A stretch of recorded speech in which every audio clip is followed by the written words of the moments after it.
Божьим чудом назвал открывающуюся с космоса красоту Мекки и Медины российский космонавт Анатолий Иванишин, обнаруживший, что с космоса эти священные города мусульман выглядят как два самых больших светящихся пятнышка на Земле. Сообщается, что во время пребывания в космическом пространстве Анатолий Иванишин с коллегами пытались сделать фотосъемки ряда мест, славящихся своим ночным освещением, таких как Париж, некоторые районы Европы и Америки.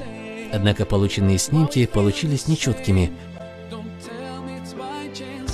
Затем, направив объектив аппарата космического корабля, делающего снимки Земли из космоса, на Аравийский полуостров, весь экипаж нашего корабля был восхищен полученным изображением. Мы заметили два ярко светящихся пятнышка, однако не могли понять, что это.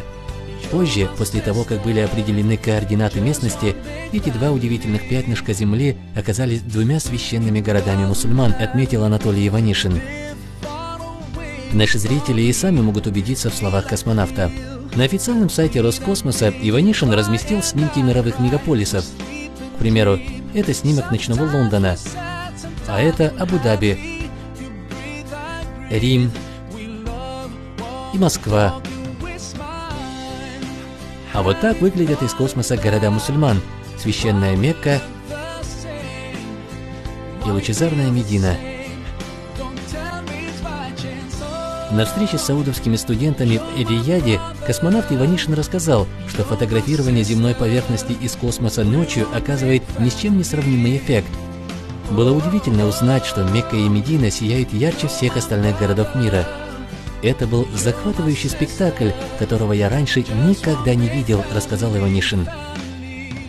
Космонавты прибыли на ассамблею по приглашению генерального инспектора научного оазиса Халида Абдулгадира Тахира.